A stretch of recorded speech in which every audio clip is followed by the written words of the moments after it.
Hello YouTube on this glorious Wednesday evening, where tonight, ladies and gentlemen, I think it's time we put this album to rest.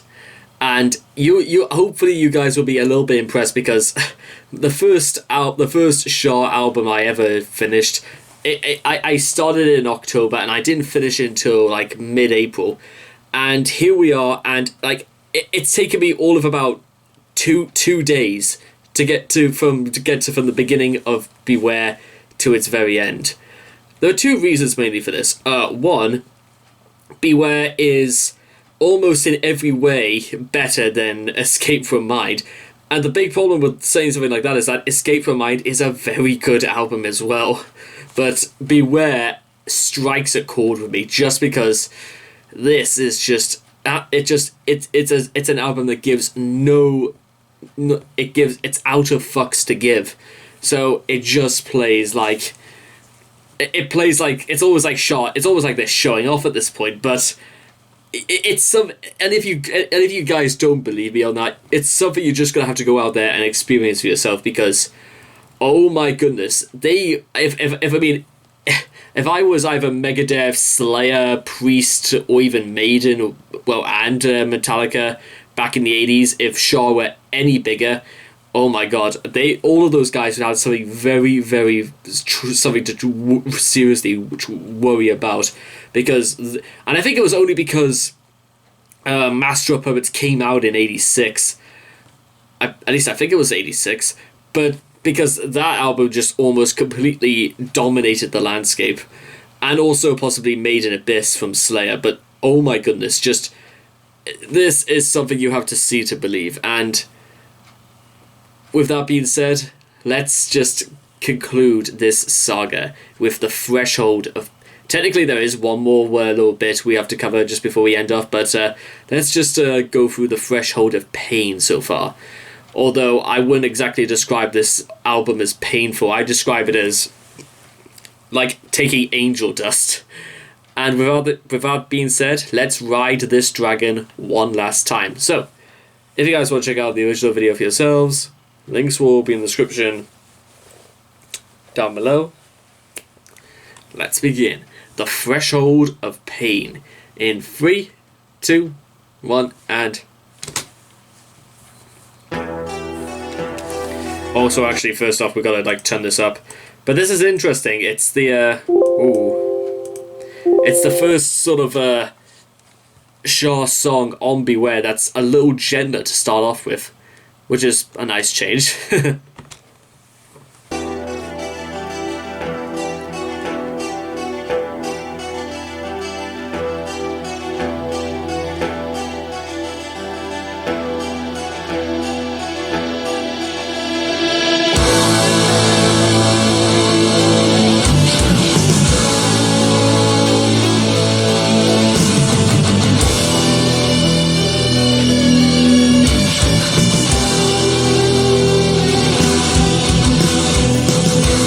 Oh, for God's sake, really?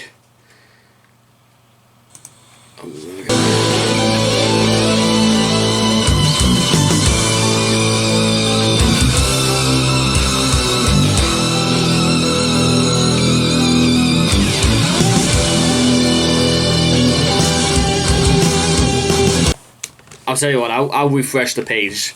But you know what this sounds like, ladies and gentlemen? It's the sound I'd imagine heavy metal angels make when they start to cry. It's beautiful, but also there's something slightly tragic to the whole display as well, which I'm not complaining about, because it's it is unbelievable just how much skill it takes to play as good as this. And again, if you think this doesn't look particularly that difficult, then you know what? Go out there and play like these guys. What's stopping you? Right after we can, make sure that, the thing doesn't stutter. And we get through this. I've never seen Stranger Things, and I don't particularly intend to start. Sorry about Chromebook. Let's see. We'll just start off from here.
Okay, ladies and gentlemen, that was The Threshold of Pain by SHAH.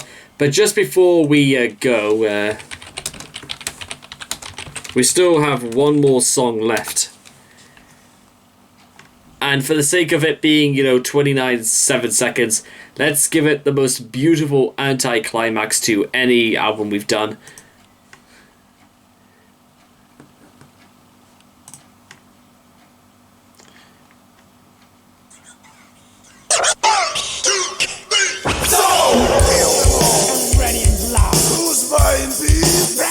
Stand up and fight! But don't forget. When shit is wet.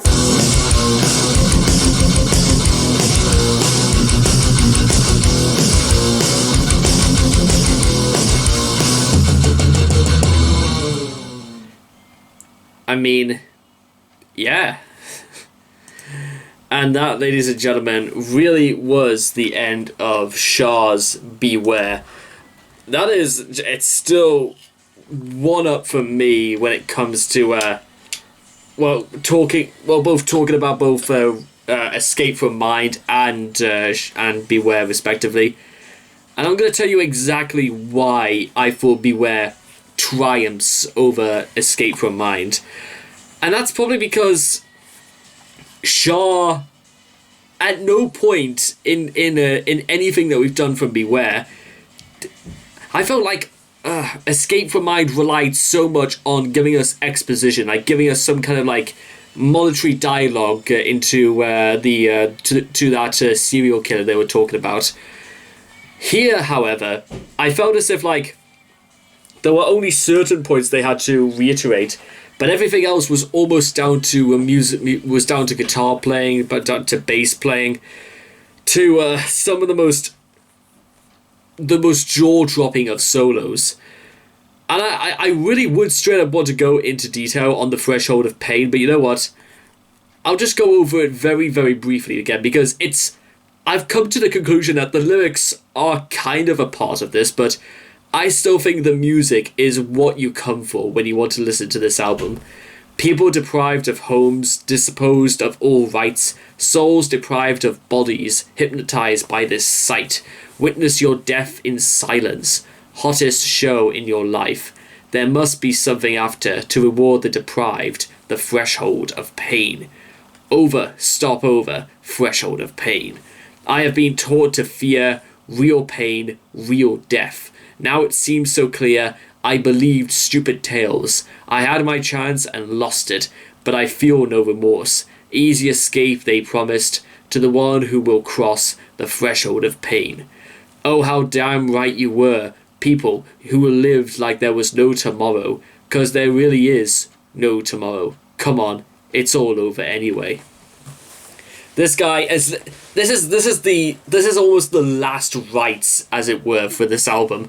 This guy just straight up says, you know what, we're done. No matter what happens in the next world, if there is a next world, then you know what, we are going to be relieved of every single evil that's happened on this earth, because you know what, I tried to live my best under these circumstances, and whether or not you actually give a shit or not about how bad things are, well, at least it's all over now.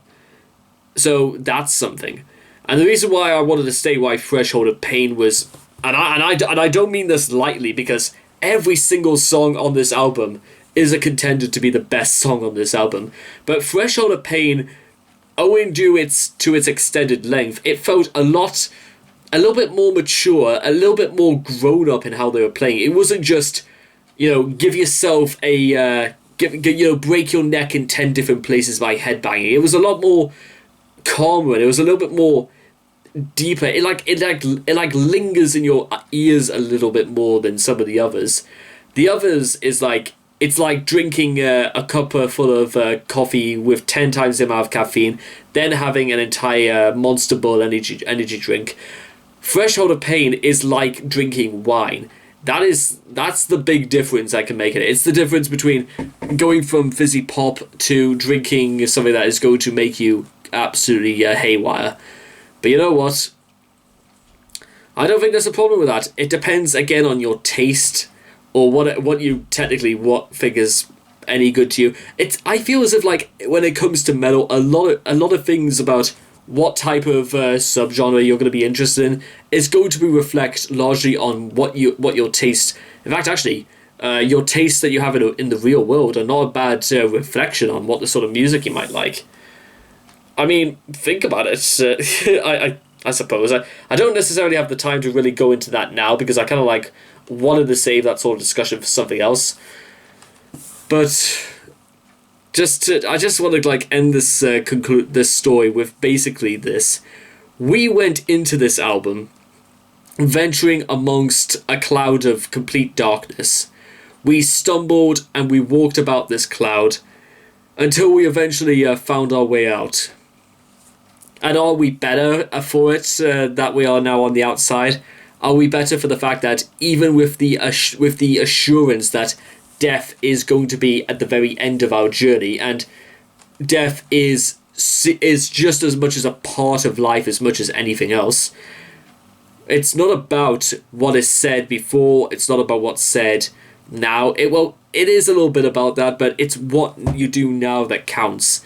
So, what do you want to do, guys? Do you want to die, full of regret and remorse? Or do you want to die, happy, knowing that you've done everything you could have on this world, not living with any regrets, and basically taking it off from there? What would you rather do, guys? Would you rather die miserable, complaining about the world, or would you rather play stuff like this and decide to do something about your situation? And don't say you can't. It's absolutely impossible. Nothing in this world is impossible.